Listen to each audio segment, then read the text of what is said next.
जी बिस्मिल्लाहिर्रहमानिर्रहीम। Fourth semester electronics. Our today's lecture of 9 July. तो इसमें हम बड़ा सिंपल सा लेक्चर है और सिंपल से हमारी जगह में इलेक्ट्रॉनिक्स अच्छी खासी कवर हो चुकी है।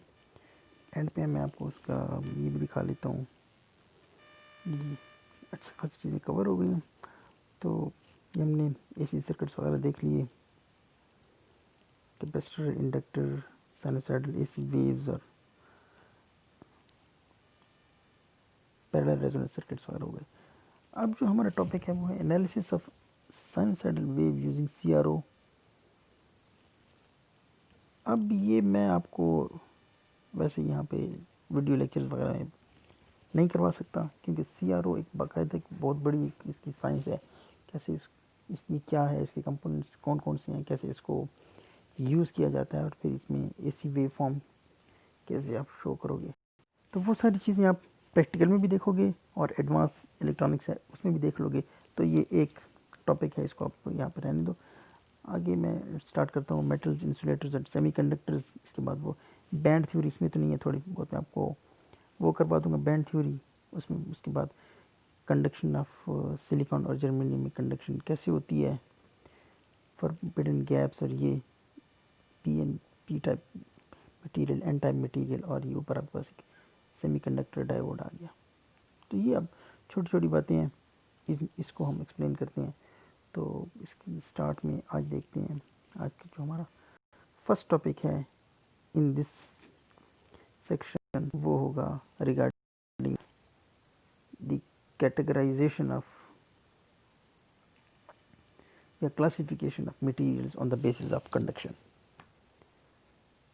अब जिस तरह मटेरियल्स को हम डिफरेंट एस्पेक्ट्स के साथ उनकी कैटेगराइजेशन कर सकते हैं, तो अगर मैं इलेक्ट्रिकल कंडक्टिविटी को एक पैरामीटर मानूं, तो इलेक्ट्रिकल कंडक्टिविटी को सामने रखते हुए मैं किस तरह से मटेरियल्स को कैटेगराइज करूंगा।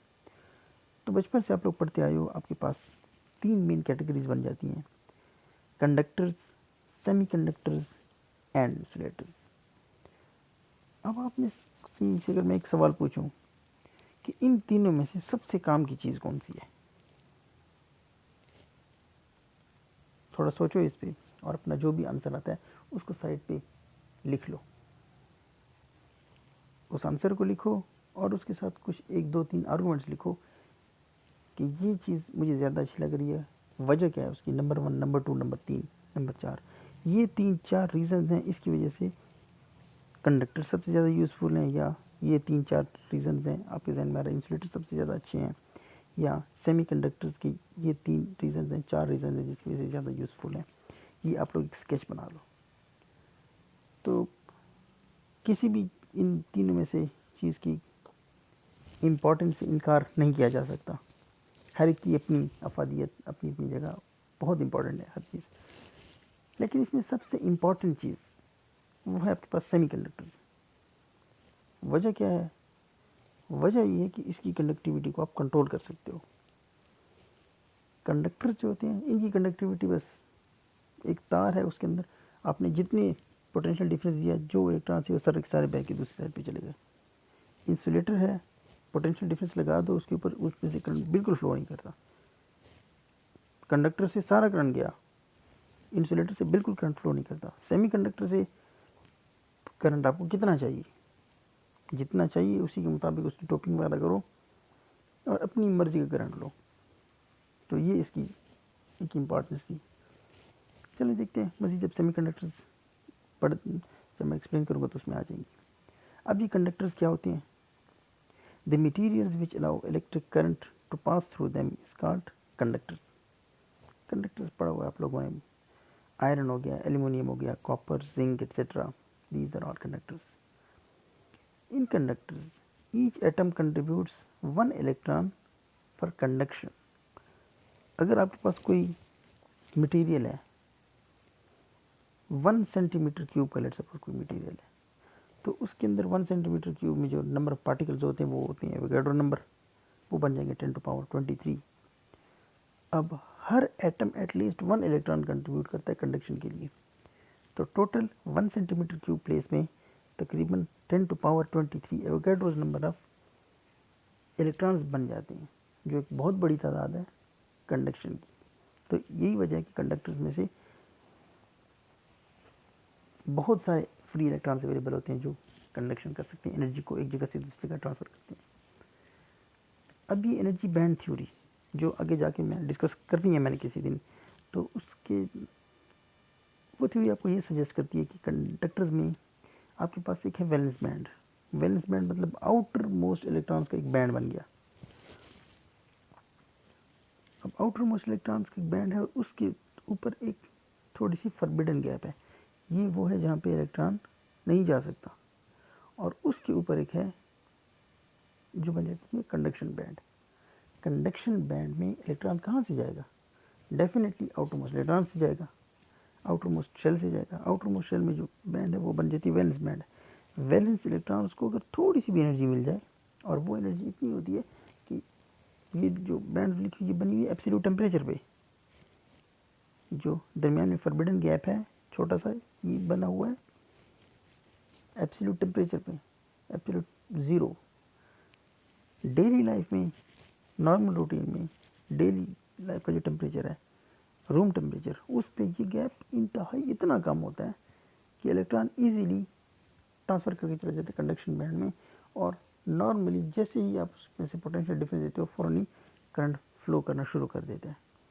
तो ये था आपके पास रिगार्डिंग कंडक्टर्स। अब कंडक्टर्स की यूजेस बहुत ज़्यादा हैं, आप लोग you can count them, there are so many applications. अब इंसुलेटर्स हैं, these are the materials which do not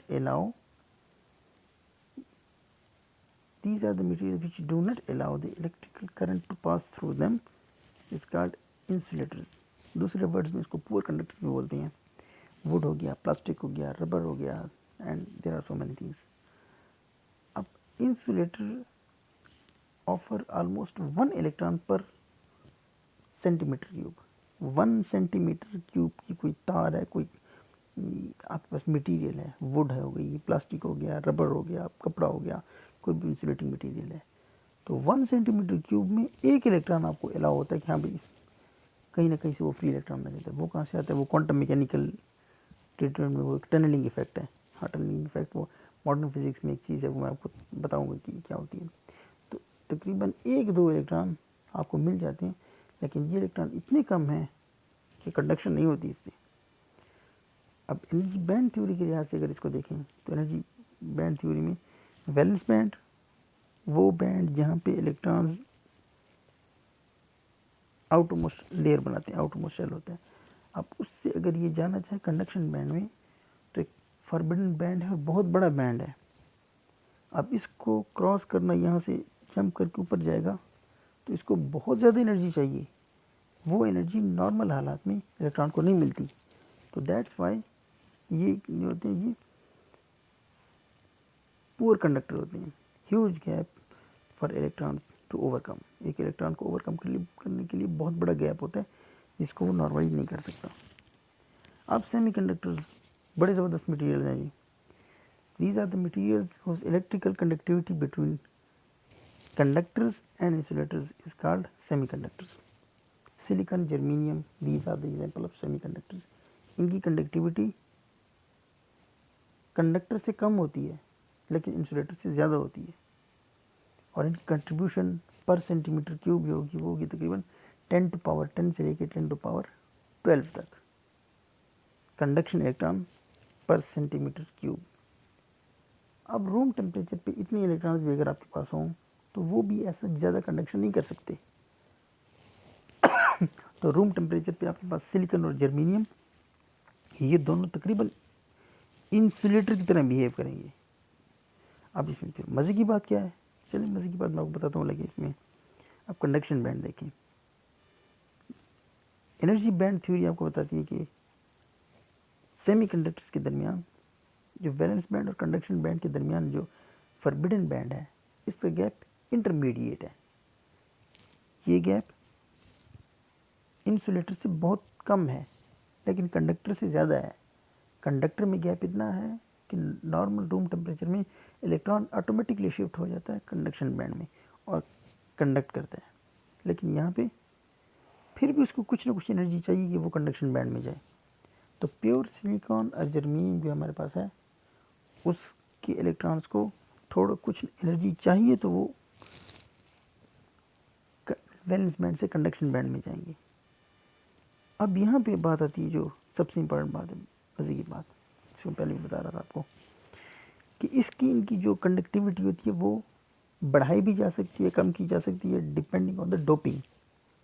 अब ये डोपिंग वाला टॉपिक ये मैं नेक्स्ट लेक्चर देखेंगे, उसमें P type materials, N type materials देखेंगे। पी टाइप मटेरियल्स होते हैं उसमें हम पेंटावेलेंट एलिमेंट की और कुछ टेट्रावेलेंट होते हैं उनकी हम ऐसा करते हैं कि सिलिकॉन और जर्मेनियम में थोड़ी सी मिलावट करते हैं। सादा वर्ड्स में ये समझ लो, प्योर सिलिकॉन जर्मेनियम वो आपके पास ऑलमोस्ट इंसुलेटर है। अब इसके अंदर मैंने थोड़ी सी मिलावट की और उस मिलावट की वजह से इसकी कंडक्टिविटी कम या ज़्यादा हो सकती है। अब कितना मुझे कंडक्टिविटी चाहिए, इसको मैंने कितना कंडक्टर बनाना है, वो मैं जितनी मैंने इसमें डोपिंग करनी है, तो डोपिंग के रेशो से मैं इसकी कंडक्शन की इलेक्ट्रॉन्स की number of conduction electrons control कर सकता हूँ। तो इसकी कंडक्शन मेरे अपने कंट्रोल में है। तो अगर मैं आपको इसकी एग्जांपल लूँ तो वो कुछ इस तरह होगी कि जिस तरह दरिया आ रहा है, अनकंट्रोल्ड दरिया, जितना ज़्यादा पानी ऊपर से आया सारे का सारा नीचे फ्लो कर जाएगा। तो ये है आपके पास कंडक्टर। दूसरा केस है दरिया बिल्कुल है ही नहीं, पानी का कोई रास्ता ही नहीं है, बहुत बड़ा आगे पहाड़ ठहरा हुआ है, पानी आया सारा पहाड़ के पीछे जमा होता जाएगा, आगे फ्लो नहीं करेगा। This is the example of insulator. और तीसरा और सबसे इंपॉर्टेंट इसमें समझो, जिस तरह आपके पास चश्मा बैराज बना हुआ है, पानी का रास्ता है, उसके आगे हमने चैनल्स बनाए हुए हैं। पानी ज़्यादा आ गया, अब मैंने क्या करना है, हाँ भाई CRBC में थोड़ा सा ज़्यादा पानी छोड़ दो, या CLBC जो है दूसरी साइड जा रही है, चश्मा लेफ्ट बैंक केनाल, उसमें पानी बिल्कुल रोक दिया जाए, दरिया में पानी ज़्यादा कर दिया जाए, तो पानी का जो फ्लो है मैं कंट्रोल कर सकता हूँ। इसी तरह इलेक्ट्रॉन का जो फ्लो है उसकी डिफरेंट डोपिंग वगैरह करके मैं उसकी रेजिस्टेंस को कम या ज़्यादा करते हुए सेमीकंडक्टर्स में मैं इलेक्ट्रॉन्स का फ्लो या करंट का फ्लो कंट्रोल कर सकता हूँ, जिसकी वजह से ये बहुत अहमियत की हामिल हो जाती है। तो अब हम मज़ीद पढ़ेंगे इन मटेरियल्स को, P type N type material में। चलें, होप आज का बड़ा सिंपल सा लेक्चर था, बुनियादी बातें जो आप लोगों को पिछली क्लास में पता होंगी, तो ज़्यादा लंबी बात नहीं करते, इसको यहाँ फिनिश करते हैं। ओके जी, अल्लाह हाफ़िज़।